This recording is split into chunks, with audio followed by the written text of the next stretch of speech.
Hello and welcome back to the channel, guys, and today we have probably one of my most exciting videos to make, and it's gonna be basically impersonating your first day of release, whether it be February 7th if you have the pre-ordered version of the deluxe or collectors, or whether it be February 10th or later on. You just hopped into Hogwarts Legacy for the first time, you're very excited, but at the same time you're a bit confused because you're a 5th-year student, you don't know what's going on, you have all these quests, you have so much to do in such little time. So today I'm going to be breaking down the top 10 things you should do. Now these are in no particular order and they're just scrambled all over the place, so you can start off with either, because I'm sure the game will just throw you into a quest line in the beginning, then you get to explore Hogwarts, etc. So before we continue on, I do want to let you guys know we are super close to 3,000 subscribers, and if you're unaware, I'm doing a giveaway at 3K subs where I'm giving away a copy of Hogwarts Legacy on your platform of choice, whether it be PS5, Xbox Series S, or PC, or any in general. You can receive your own free copy, but we are getting super close, and at this rate I'm telling you guys, you have less than almost 24 hours to enter. Now let's begin with the video.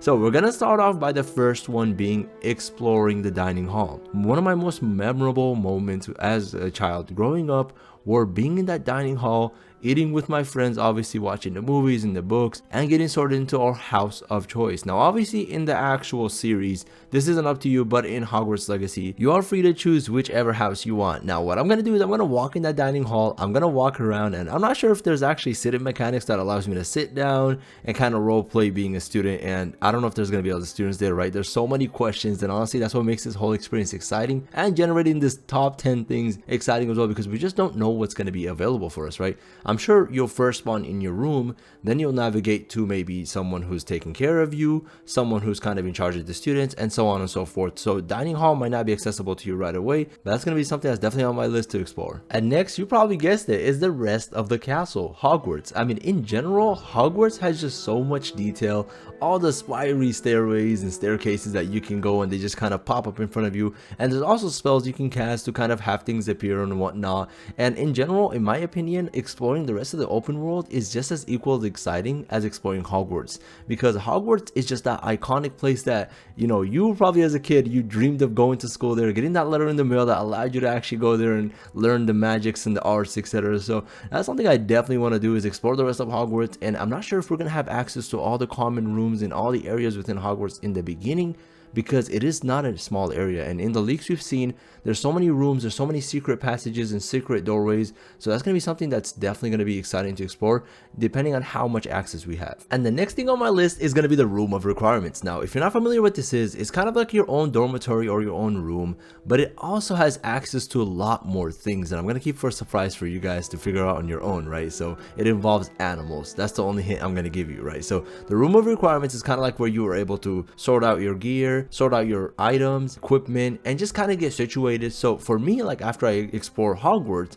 I think it would only be fitting to explore my own room, that way that I can just see where everything is situated. And I'm pretty sure you might actually spawn next to your room of requirements, so that might be the first thing you do. So once again, these things are in no particular order and they're just kind of scrambled around, and I thought it'd be nice to start off with everything that's inside Hogwarts Castle in general, or the entire area, before we move on to the rest of it, which is going to be the rest of the world. And the next item on my list is definitely going to be checking out my house. Now if you guys are not aware, once again this might come as a shock to you guys, but I'm going to be role playing or playing as a Slytherin, just because I definitely want this to be some sort of dark, mysterious playthrough. And you definitely do want to stick around, because I'm going to be uploading almost daily content, depending on how long the videos are, of a full playthrough for Hogwarts Legacy as a Slytherin. So if you guys love that, then definitely do stick around and subscribe, of course. So I'm going to be doing that. So I'm going to be checking out my common area, checking out if there's fellow students around, maybe I can interact with them, talk to them, and just kind of get situated with the rest of my classmates, because I'm going to have classes, I'm also going to have homework as well, and so many things to do. So it'll only be right for me to introduce myself to the rest of my fellow classmates. So that's going to be definitely the next thing on my list. And now that we are halfway through the list, the next thing I'm going to do as I run through everything within Hogwarts, my room of requirements, my dining hall, meeting my fellow classmates and everything, maybe checking out some of the classes, is I'm finally going to touch grass. Yes, I'm going to touch grass. I'm going to go outside. I'm going to check out the outside of the castle, see what Hogwarts from the exterior looks like, and just honestly kind of walk around the castle, but not go too far, because I don't want to lose track of where I'm at. And I want to kind of have a very clear path of all the things I have to explore, because when you start jumping from thing to thing, you kind of overwhelm yourself and like lose track of what you have yet to explore. So I'm just gonna kind of walk around the castle, see what the big doors look like, see the grass, see if there's even animals just roaming around, maybe some NPCs or fellow students I can interact with, as we've seen in the gameplay footage so far, and just honestly explore it from the outside and just see what it has to offer. And then now we're moving on to the more exciting things. So for some of you, I'm pretty sure the next few items we have on the list are going to be the first things you do, because let's be honest, these are some of the craziest, most exciting things about this open world role-playing RPG game of the Wizarding World, which is honestly exploring the open world. That's literally all there is to it. And I think I'm going to spend probably a whole day on this, so bear with me if the playthrough is just me an hour of walking around, just exploring the world on my hippogriff that I got from the pre-ordered deluxe version, and just running around, flying around, seeing the different seasons, and just literally exploring every square inch of what Hogwarts Legacy has to offer. So I'm going to be doing that. Let me know how excited you guys are for the open world, and if that's the first thing you do on your list, do you just skip all the classes, just run outside, hop on a broom and just start flying around? Is that something you're gonna do? Let me know. Now this next one makes me a bit nervous, because honestly it is fun, but I'm also scared that Hogwarts Legacy might fumble this, and it's a pretty big aspect of the game, because it seems like they focus so much on the open world, the experience of the wizard walking around, flying around, and exploring Hogwarts, and just making sure the game is as reflective of the series as much as possible. They might have forgotten to make an actual game. Now what I mean is the combat, right? You're going to be questing, you're going to be fighting monsters, you're going to be fighting other wizards and witches, so you need to actually be able to fight them. So how is the combat going to be? Is it just something where you can run around, or you're locked into battle where it's kind of like puts you in this realm where your perspective changes a bit and you can't go too far? Or is it literally like I fight monsters, and if my health gets low, can I just run away and come back without any consequences? So is that a thing? Or is it more like kind of you're stuck there, you're playing a strategic game? So we don't know, right? And do you kind of just cast spells out in the air, or do you only cast them when you're close to the enemy you're fighting? So there's just so many questions I have about the combat, because despite what we've seen so far in all the footage we have and all the game showcases, we just don't know so much about the combat and how spells are actually casted. Is it mostly through interaction, or is it just something you cast out of the blue, like for example the fire spells where you just cast it to light a torch up, etc. So it's something I have a lot of questions about. If you guys have a few answers, then definitely do leave them below in the comment section. Some people will be able to read your comments and benefit from it. But yeah, definitely combat is the next on my list to explore. So this is definitely something that I have a lot of questions about, just because I don't really know how exactly it works. If you guys have some ideas, maybe drop them below in the comment section. I'll read them and reply to them and just see what you guys are thinking. But yeah, it's something on my list. Now hopefully so far you guys are not overwhelmed with the amount of things to do, and I'm trying to run through this list as fast as possible just to get through all the points, because you guys know I like my videos to be super concise, because I find that the most enjoyable experience. So the next one is the Easter eggs. I'm going to be trying my best to look for Easter eggs.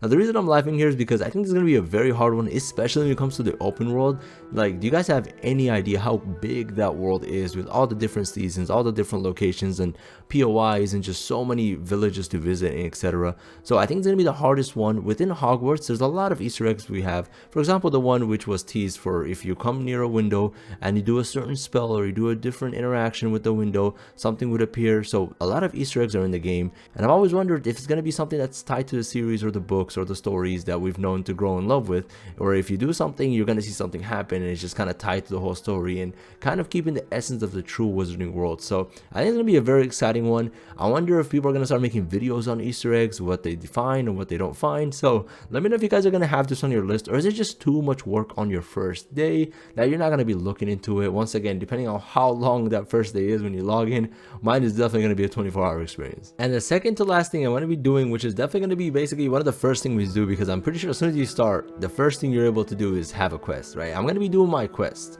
Now when it comes to quests, I'm pretty sure there's a lot within Hogwarts. There's also a lot within the open world. Now depending on how immersive this experience is, are you free to choose to just run out of the castle as soon as you do your first interactions and go to class and do your homework, or are you kind of stuck in Hogwarts castle until maybe reaching a certain level, let's say level 5 or 10, where other MMOs or RPGs in general have that, and then you're able to get access to the rest of the open world, just so you're not overwhelmed or confused about what it is, and you know how to combat, you know how to fight, and you're honestly just caught up to how the game works in general. If that is the case, then definitely I'm going to be doing a lot of quests. I'm going to be questing, because in my personal perspective, questing is the best way to learn a game, because if you're confused about what to do and you don't know how the spells works or the combat system works, then you definitely do want to do this, because it actually teaches you how to ride the mounts, how to combat, how to interact, and you learn the game much quicker. So you can honestly just go through the whole game, quest, then come back and explore things. So there's just so many ways to play through this game. And last but surely not least is to honestly just enjoy the game and appreciate this moment that we're in today, right? Like,